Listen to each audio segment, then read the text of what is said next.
Bienvenido a Sabiduría para el Corazón. El Dr. Stephen Davey, pastor de la Iglesia Colonial y presidente del Seminario Teológico Shepherds, en la voz y adaptación de Daniel Cuquín, le invita a conocer más de la Palabra de Dios. Con Biblia en mano, acompáñenos en el estudio de hoy.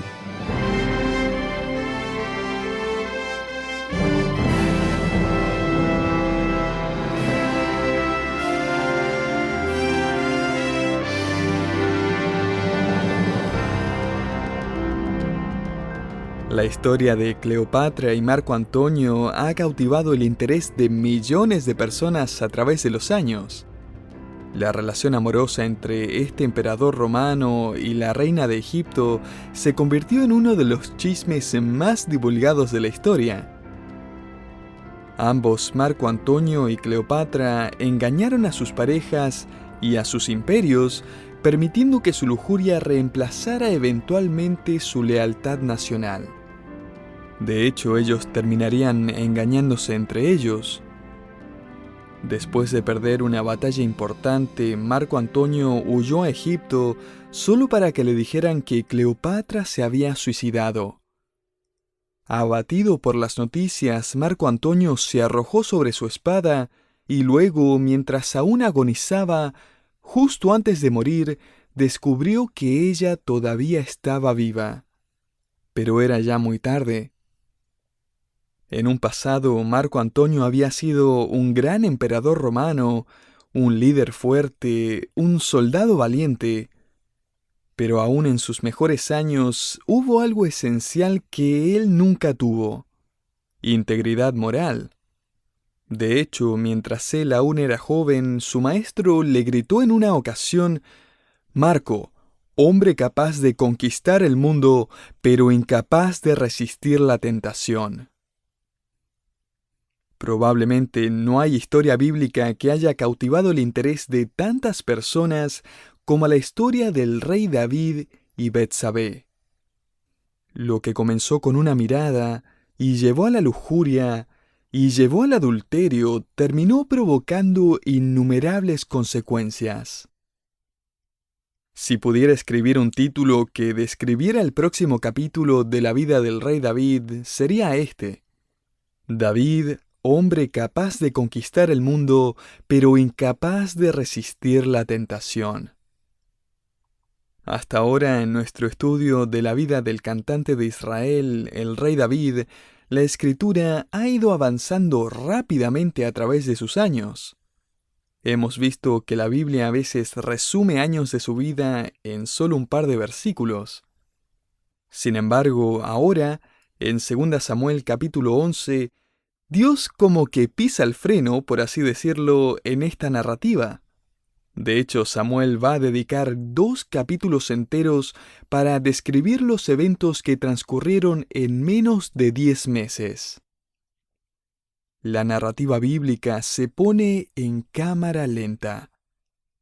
Dios obviamente quiere que aprendamos algunas lecciones a partir de estos errores en la vida de David, y que las aprendamos bien.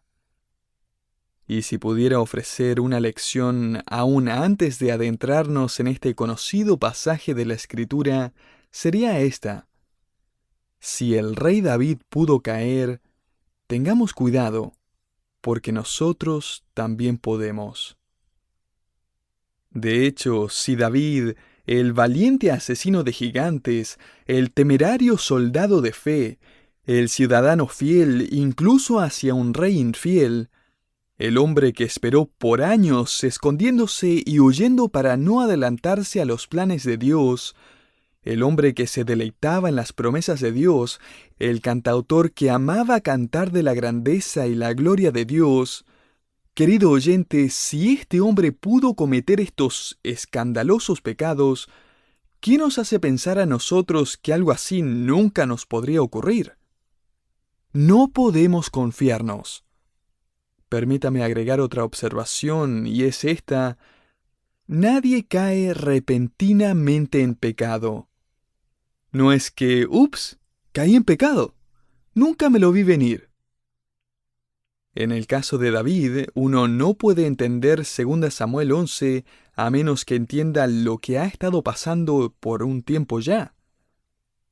Quizás quiera escribir en el margen de su Biblia la referencia Deuteronomio 17.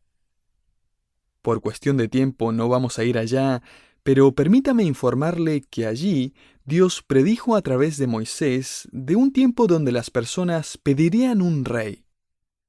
Y Dios le reveló a Moisés en Deuteronomio 17 3 prohibiciones que deberían tener los reyes. El rey no debía acumular caballos, el rey no podía acumular riquezas y el rey no podía acumular mujeres. En otras palabras, los reyes tenían que ser un ejemplo de humildad, sencillez y fidelidad a una esposa. Si el rey no obedecía, estaba desafiando el orden creado por Dios y también desconfiando de la provisión y la protección en Dios. Como verá, el multiplicar caballos se relacionaba con el poder militar, el incrementar riquezas se relacionaba con ponerse materialista y el tener muchas esposas se relacionaba con la pureza moral. En un mundo violento, materialista y polígamo, el rey a cargo del pueblo de Dios debía ser un ejemplo de santidad. Y nosotros, como hijos e hijas del rey, deberíamos hacer lo mismo. Si estudia la biografía de David con esto en mente, va a ver cómo David consistentemente mata a los caballos enemigos cuando gana una batalla, y va a ver cómo él consistentemente trae el oro y la plata al templo. Pero cuando llegamos al tema de la pureza, él repetidamente va a tomar malas decisiones. Y tenga en mente que lo que la Biblia registra no necesariamente es lo que la Biblia aprueba. Quizás ha leído con un poco de confusión, sin saber muy bien qué pasa, cómo David se casa con Mical y luego se casa con Abigail. O sea, nos alegramos por ella, pero no entendemos por qué Dios permanece en silencio mientras David simplemente adquiere una segunda esposa. Las escrituras están en silencio, lo que lleva a que muchos crean que a Dios no le importa, y los que creen en la poligamia piensan que David está marcando el ejemplo. Pero luego David se casa con Ahinoam, y luego cuando se muda a Hebrón, él se casa con 4 mujeres más, y luego agrega algunas concubinas al grupo, y él no ha terminado. Y en otras palabras, como un comentarista lo puso, sus concesiones pecaminosas en esta área de su vida durante los últimos 20 años han preparado el escenario para su próximo paso hacia la tragedia. Y la Biblia no suaviza los pecados de nadie. Y la lección que deberíamos aprender al principio de nuestro estudio es que ninguno de nosotros cae repentinamente en pecado. Siempre es una serie de decisiones hechas a través de un periodo de tiempo, racionalizadas, justificadas. El pecado solo es el próximo paso en una dirección que ya hemos estado caminando por meses o incluso años. Uno no cae en pecado, uno llega caminando. A todo esto encontramos una lección aquí, y es que David está a punto de codiciar a una mujer más cuando él ya tenía todo un harén y muchísimas esposas. Esta es la lección. El deseo sexual nunca puede ser satisfecho fuera del diseño creado por Dios. La lujuria es como alguien que mientras está muriendo de sed pide que le den agua de mar. La lujuria de David, su poligamia y sus concesiones morales han erosionado su integridad y él está a punto de tomar un paso que seguramente nunca pensó que sería capaz de tomar. Estamos casi listos para sumergirnos en este texto, pero permítame decir una cosa más para preparar la escena. Cuando llegamos a 2 Samuel capítulo 11, hemos llegado al punto medio en la vida de David. Uno podría titular la primera mitad de su vida Los triunfos de David, pero desde este momento en adelante podríamos titularlo Las tragedias de David. Las consecuencias de su pecado no cayeron durante su luna de miel número 3 o al conseguir su concubina número 7, pero están empezando a caer. Y cuando lo hagan, David y el reino nunca van a volver a ser los mismos.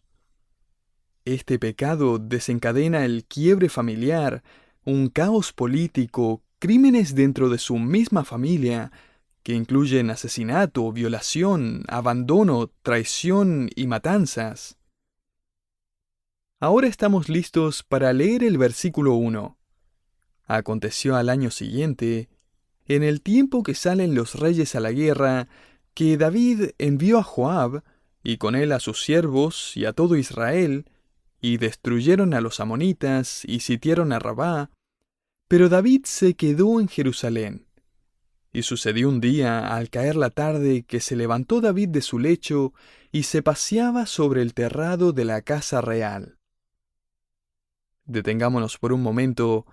El autor está proveyendo algunas pistas al comienzo de esta narrativa. David está en cama, no en batalla, y si él hubiera estado donde debía, quizás este episodio con Betsabé nunca hubiera ocurrido. En este momento, David está más vulnerable a la carnada de Satanás, escogida especialmente para este momento. David está aburrido con los quehaceres diarios y sus días tranquilos. Él está disfrutando más tiempo libre de lo necesario. Estos detalles no están para llenar espacio, están ahí para informarnos. David está disfrutando de la grandeza de su palacio. Su ejército está trayendo una victoria más. Su reino vive en paz y se encuentra en constante expansión. Él está descansando cómodamente en los laureles de sus victorias pasadas. La vida no podría ser más fácil. El escritor no quiere que pasemos esto por alto. Él está en su cama al caer la tarde sin nada que hacer. A veces nuestras batallas más grandes con la tentación vienen cuando las cosas están yendo bien. Luego ocurrió, versículo 2, cuando David se levantó de su lecho y estaba caminando por el terrado del palacio, que vio desde allí a una mujer muy hermosa que se estaba bañando.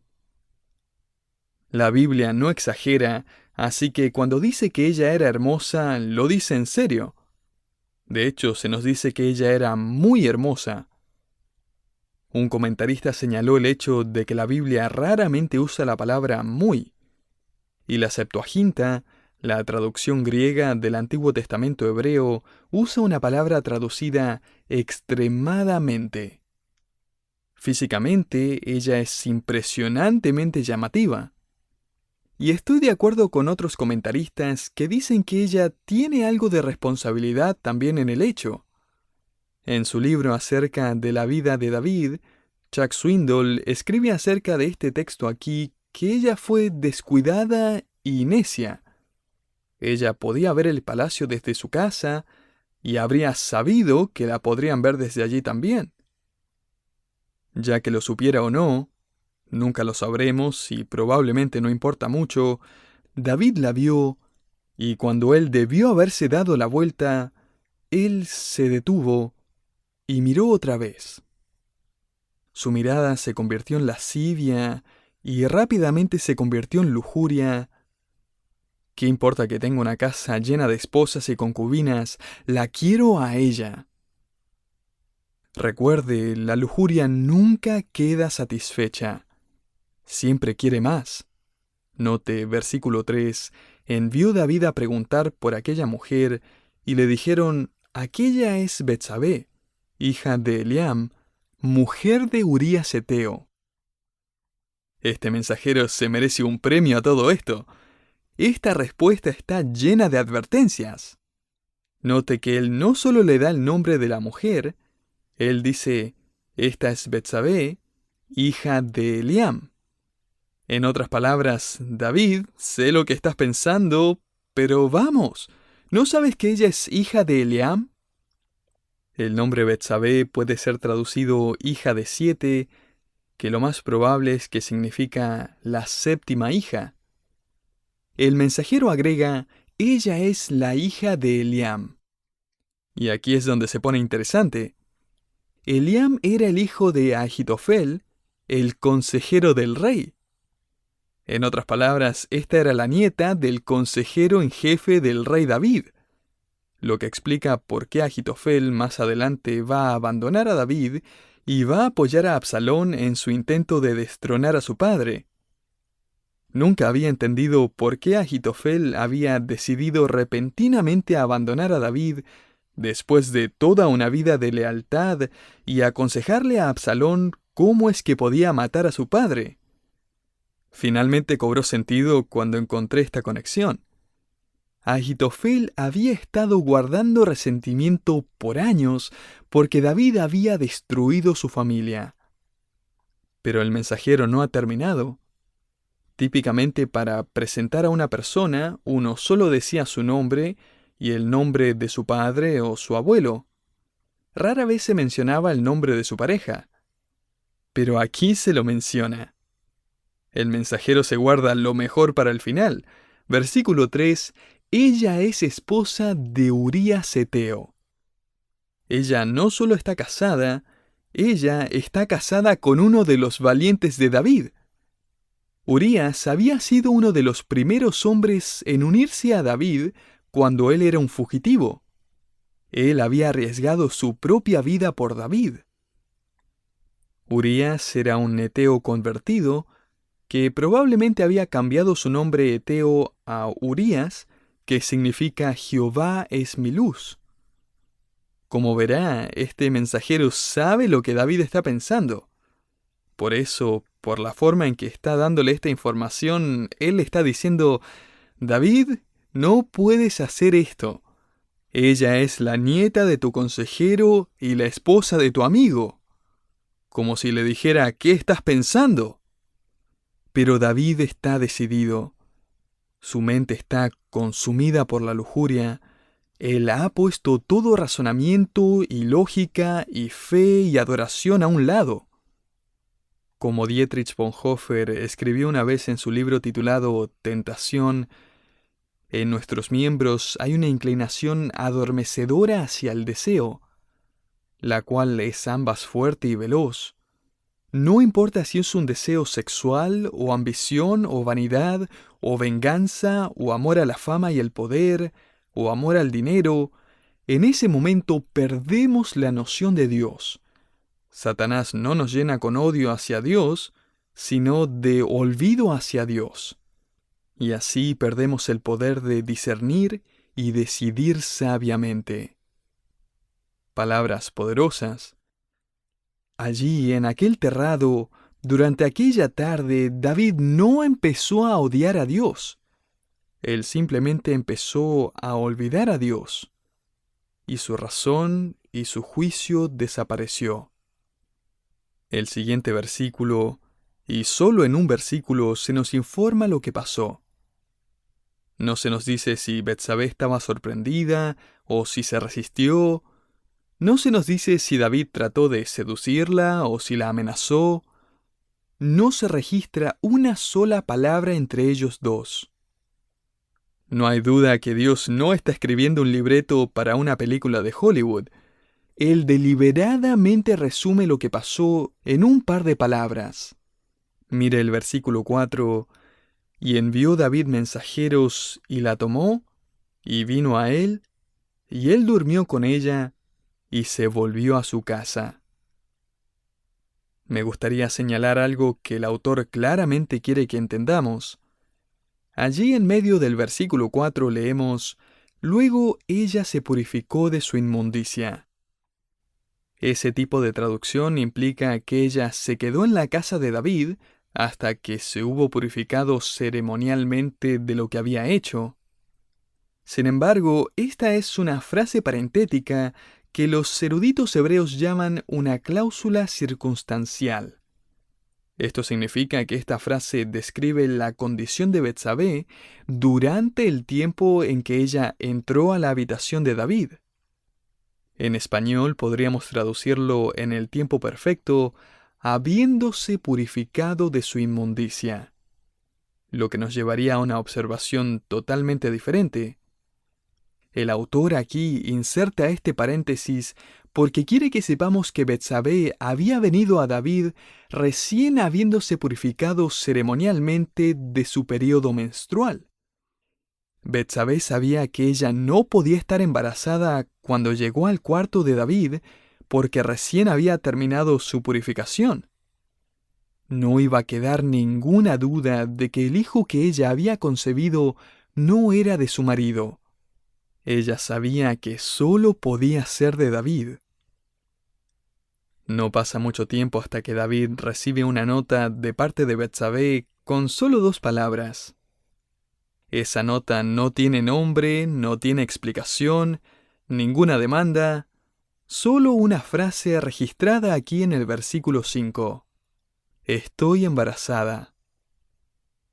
Y David seguro se puso pálido y pensó, ¿qué vamos a hacer ahora?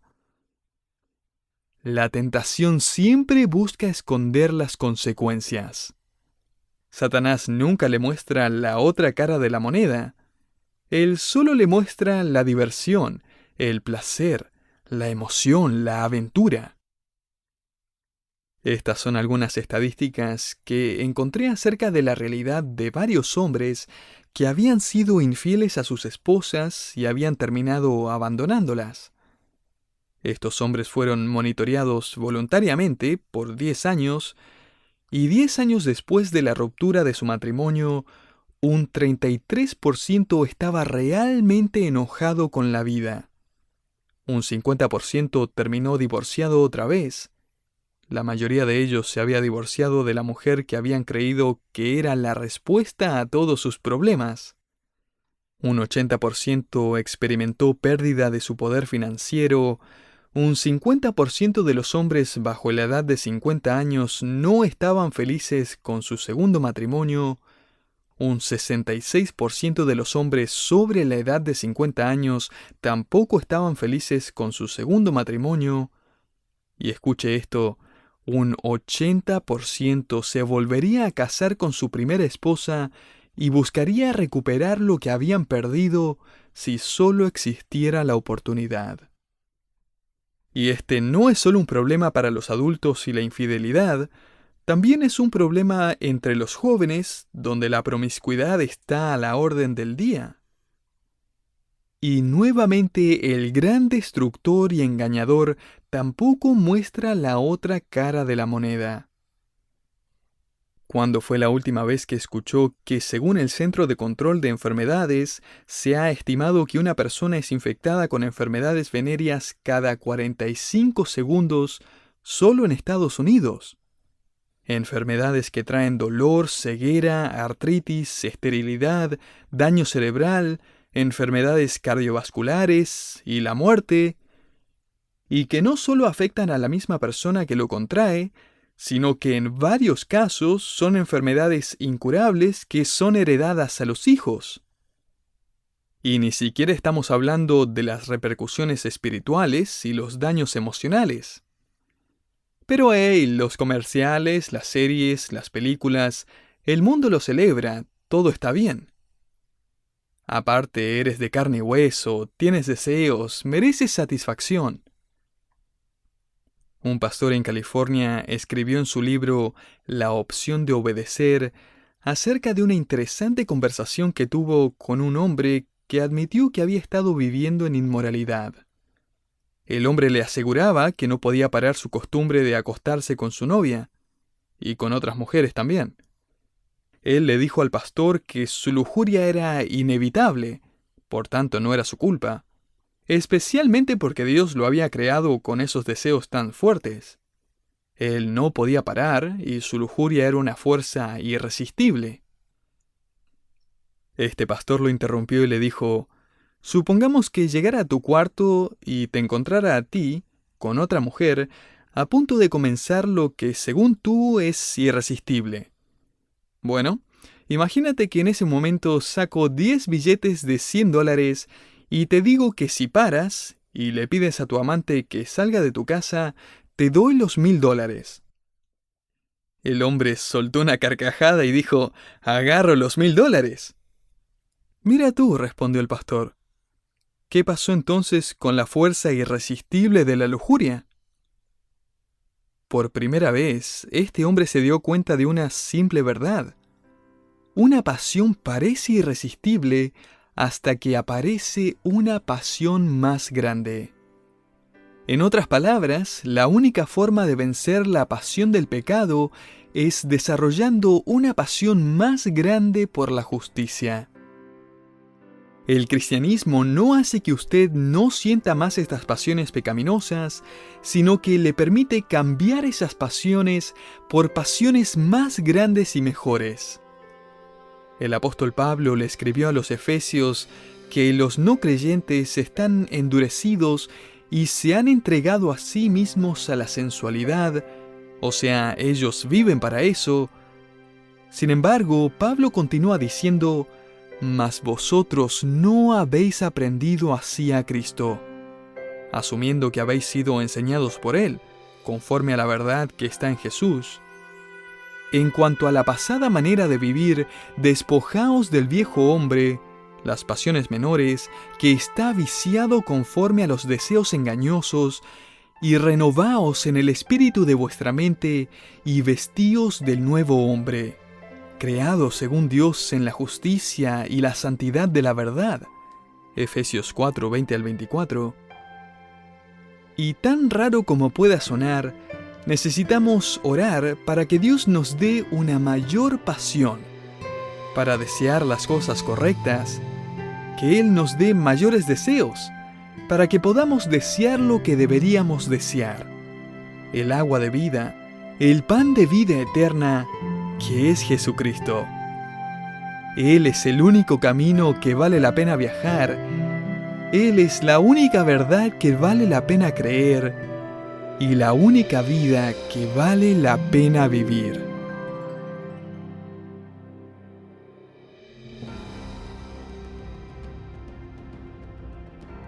Muchas gracias por habernos acompañado en Sabiduría para el Corazón.